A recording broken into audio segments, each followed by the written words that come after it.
nigh. Imagine you're standing outside on a clear, bright summer day. Right, like right at high noon. Exactly, high noon. The sun is just beating down. You can feel the heat on your skin. You hear the birds singing, the insects buzzing in the grass. It's, the absolute peak of the biological day. The whole world is fully awake. It's operating on this exact rhythmic engine it has relied on for millennia. Yeah. Then, without any warning, someone just dims the switch. Boom. Just like that. Yeah. The temperature plummets instantly. The birds stop singing. They fly back to their roosts in total confusion. The shadows vanish entirely. Which is such an eerie thought, honestly. Right. A thick, unnatural, suffocating twilight just swallows the world. And it's not an eclipse, something that passes in 3 minutes. It just stays that way. It's a permanent dimming. Exactly. When that rhythm is shattered, the impacts are immediate, visceral, and terrifying. So welcome to the deep dive. Today, we're looking at a text that essentially hits the dim switch on the universe. We are, yeah. We're doing an intense exploration of Revelation chapter 8, specifically focusing on the catastrophic event known as the Fourth Trumpet's Gloom. And we are pulling from a massive stack of research today for this. I mean, we're looking at biblical exegesis of the Greek text, theological commentary, connecting this to the plagues of Egypt. Oh, that's a huge connection. It really is. And crucially, we have historical records of a literal global dimming event from 536 AD. We have actual, data on what happens to an empire when the lights go out. So our mission today, for you listening, is to help you understand not just the theology behind this apocalyptic darkness, but the literal cascading effects this would have on our socioeconomic systems, our global food production, and even our mental health. Because it's not just symbolic. It's intensely physical. Right. And we're going to decode a very strange warning that arrives at the peak of this gloom, an eagle crying a triple woe. But before we strip the earth of its sunlight, we have to understand the atmosphere that immediately precedes this fourth trumpet. Yeah, we have to set the stage. Right, because Revelation 8 opens with this jarring tonal shift. After chapters of intense, deafening, apocalyptic imagery, the seventh seal is opened, and there's just silence in heaven. The Greek word used there is sago. It denotes a profound, heavy stillness. And the text says this lasts for about half an hour. Half an hour of total silence. Right. Now, in apocalyptic literature, we aren't talking about a literal 30 minutes on a stopwatch. It is a symbolic period of pregnant, suffocating anticipation. I mean, think about it. 30 minutes of total silence in our modern world would cause a collective panic attack. Oh, absolutely. People will be checking their phones, assuming the grid went down. Right. In a cinematic sense, it's that terrifying moment where the dramatic score completely drops out right before the monster attacks. That's a great way to put it. In ancient Jewish temple worship, moments of silence actually signaled the approach of something infinitely sacred and terrible. Like a collective holding of breath. Exactly. It's the pause before a progressive, escalating series of divine judgments is unleashed. Because the moment that silence breaks, 7 angels prepare to blow 7 trumpets. Okay, let's unpack this, because we need to look at how these first 3 trumpets function. They read less like isolated magic tricks and more like a cascading, catastrophic system failure of the Earth's ecosystem. A literal domino effect. Right. So the first trumpet blows, bringing hail and fire mixed with blood, which burns up a third of the earth, a third of the trees, and all the green grass. Just massive devastation on land. Yeah. And once you torch a third of the Earth's landmass, all that ash and devastation has to go somewhere, which leads right into the second trumpet. Where a giant burning mass that's described as a great mountain burning with fire is thrown into the sea. And what happens? A third of the ocean becomes blood, a third of marine life dies, and a third of the ships are destroyed. Which means a total collapse of global supply chains and maritime commerce, all in a single blow. Exactly. And it doesn't stop at the salt water. The third trumpet sounds, and a falling star named Wormwood crashes down. The Greek word there is absinthos. It poisons a third of the freshwater rivers and springs, making them bitter and lethal. So land, ocean, freshwater. The foundational resources that sustain biological life are systematically dismantled. Right, notice the deliberate fraction here, a third. Yeah, why a third? Well, in biblical numerology and prophetic tradition, striking a third of something represents a severe, agonizing warning. It is catastrophic, yes, but it is not total annihilation. It leaves room for survival. Survival and, theoretically, repentance. But the environmental devastation is just incomprehensible. Which brings us to a massive structural question about the fourth trumpet. The Earth is already reeling, right?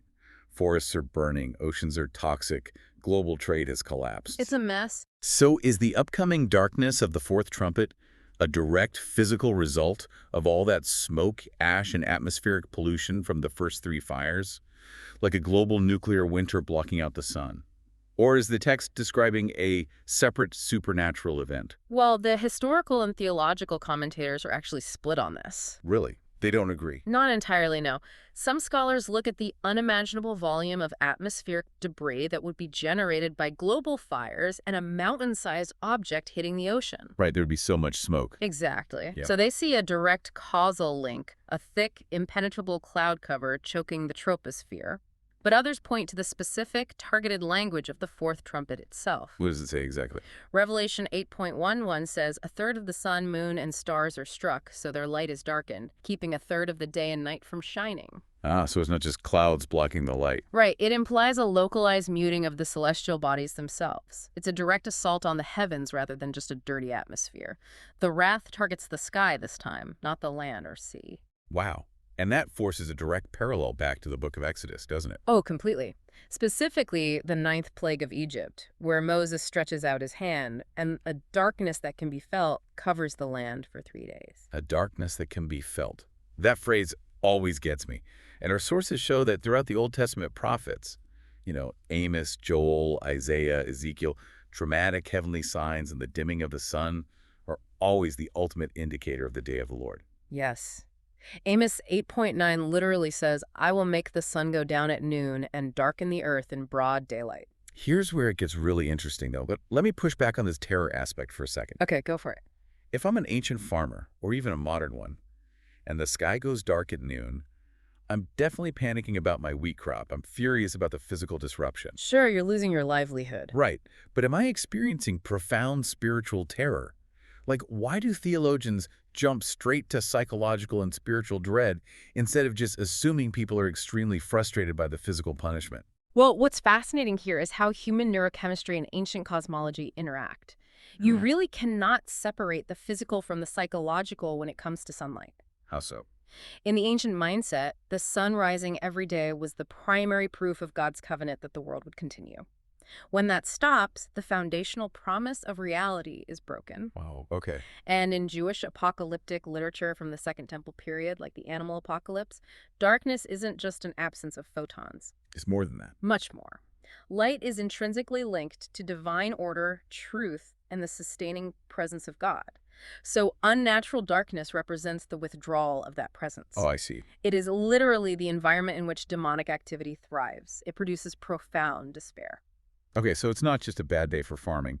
It's existential dread. Exactly. But even stripping away the theology, the physical withdrawal of sunlight induces immediate physiological trauma. And we actually have a documented historical record of exactly what that trauma looks like. Yeah. The sources draw a massive parallel to the year 536 AD. Yes. 536.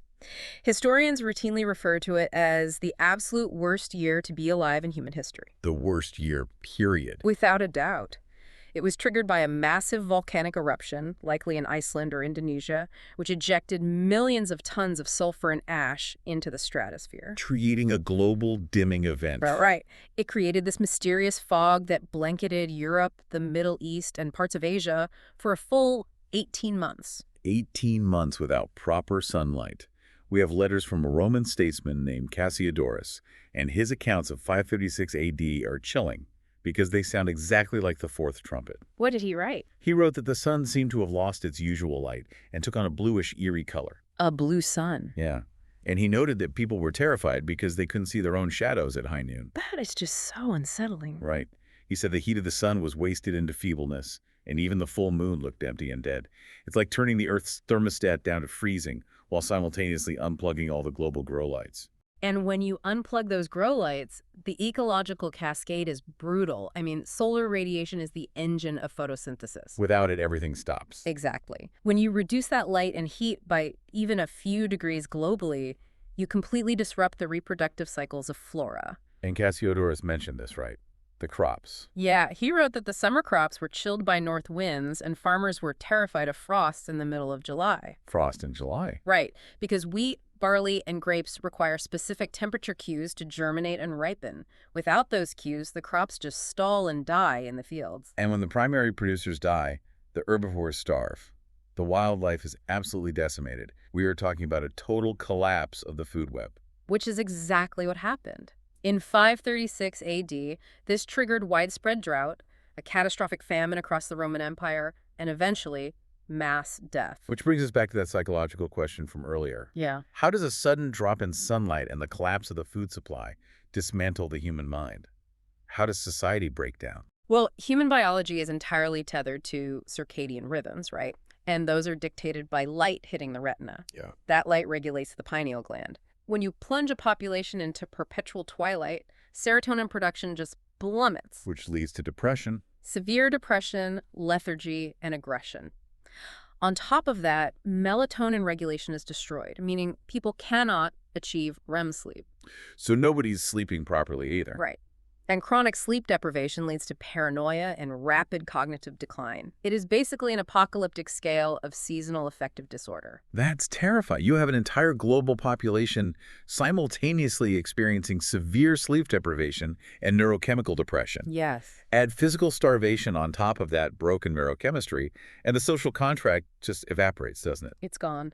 When a Roman citizen in 536 AD realizes the grain ships from Egypt aren't coming because the crops failed. And their kids are starving in this perpetual winter. Exactly. The laws of the empire cease to matter. Survival completely overrides morality. Crime must have skyrocketed. Oh, absolutely. Civil unrest fractures whatever infrastructure is left. We saw this historically. The famine of 536 AD weakened the population so severely that when the bubonic plague arrived a few years later, Justinian's plague of the Roman Empire lost nearly half its population. Half, because the biological immunity of the empire was already completely destroyed by the darkness and the famine. Wow. And the Fourth Trumpet is describing exactly this kind of scenario. Hmm. When the sun is struck, human order and physical health go dark right alongside it. It is a horrific, compounding nightmare. The land is burned, the oceans are toxic, commerce is dead, and now humanity is starving in the freezing dark, suffering from severe neurochemical breakdown. And just as this global gloom reaches its absolute peak of misery. Right. The text introduces a massive hinge point. Revelation 8:13 says, "Then I looked, and I heard an eagle flying in mid-heaven, saying with a loud voice, 'Woe, woe, woe to those who dwell on the earth because of the remaining blasts of the trumpet of the three angels who are about to sound.'" It is genuinely one of the most striking images in the entire book. It really is. And mid-heaven means the eagle is flying at the zenith of the sky, right? Yes, right where the midday sun should be shining the brightest. So even in the gloom, it's visible, and his voice is just booming across the earth. But let's analyze this eagle for a second. In modern Western culture, an eagle is this majestic symbol of freedom or, national pride. Sure. But here, it's functioning as a terrifying global air raid siren. So what does this all mean? Well, the biblical symbolism of the eagle is incredibly dense. First, it represents judicial swiftness. In the books of Job and Deuteronomy, the eagle swoops down to execute God's purposes swiftly from this unassailable height. Okay, that makes sense. Second, it serves as a spectator of death.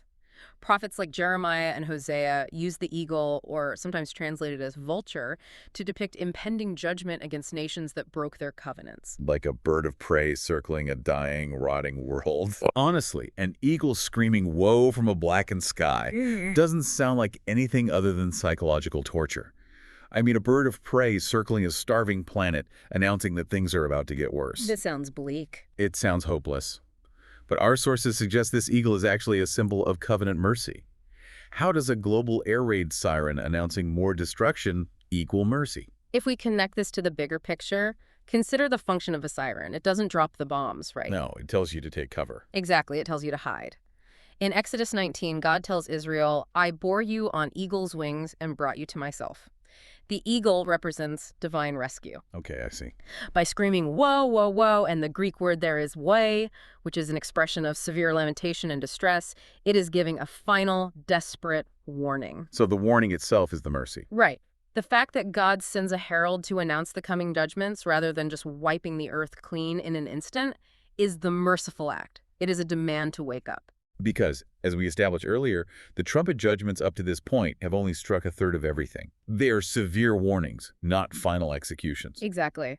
And the eagle marks a fundamental transition in the apocalypse. The first four trumpets dismantled the physical environment, the land, the sea, the water, and the sky. But the triple woe. The triple woe corresponds to the final three trumpets, which shift away from natural ecological disasters and move into direct demonic invasions that target human idolatry itself.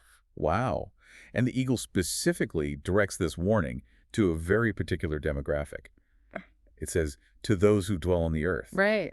The sources we're looking at are very clear that in the book of Revelation, this phrase is a technical term. It is. It doesn't just mean biological humans walking on dirt.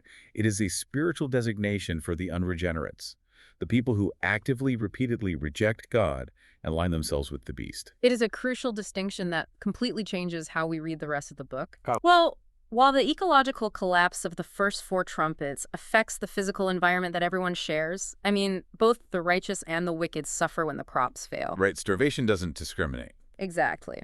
But the spiritual torment of the coming woes is targeted directly at those who dwell on the earth. The unregenerate. Yes. For the redeemed, the people who have been sealed by God, this terrifying eagle's cry actually offers a strange kind of comfort. Because it shows God is still in control. Yes. It assures them that divine justice is precise. Even amid an apocalyptic ecosystem collapse, God knows exactly who is who. That is fascinating. This entire deep dive exposes something incredibly unsettling about how we live today. For you listening, it highlights the profound, terrifying fragility of our modern world. Oh, without a doubt. We walk around feeling so advanced, so insulated by our technology, our global supply chains, our indoor lighting, our digital grids.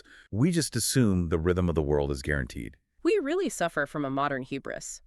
The text of Revelation, backed up by the historical reality of 536 AD, proves that our socioeconomic stability, our food safety, and even our basic mental health are entirely dependent on a delicate, razor-thin biological balance. Just a few degrees of sunlight. Exactly. When that environment is disrupted, whether by divine decree or a volcanic eruption, the veneer of advanced civilization is peeled back in a matter of days. We are constantly bombarded by information and sensory overload, and we completely forget how easily the lights can just go out. We take it all for granted. We really do. Which leaves a massive question hanging over all of this destruction. Why now? Who pushed the button to unleash this ecological collapse? That is the big question. The sources point back to a tiny detail at the very beginning of Revelation 8 in verses 3 through 5. Right before that half hour of silence breaks. Right. An angel approaches the altar with a golden censer filled with incense. And the text explicitly identifies this incense as the prayers of the saints. The prayers of the saints. And the angel mixes those prayers with fire from the altar and hurls it down to the earth. And that action is what triggers the thunder, the earthquakes, and the angels blowing the trumpets. Think about that. The burning of the land, the poisoning of the oceans, the dimming of the sun, the collapse of global empires, all of it is initiated by prayer. It's staggering. If these massive cosmic disruptions are actually God's direct response to the prayers of suffering people crying out for justice, what does that say about the sheer earth-shattering power of a single human prayer? It completely upends our modern view of intercession. We tend to treat prayer as this passive, therapeutic coping mechanism to deal with our anxiety. Like a journal entry. Right. But Revelation portrays it as the literal catalyst for cosmic justice.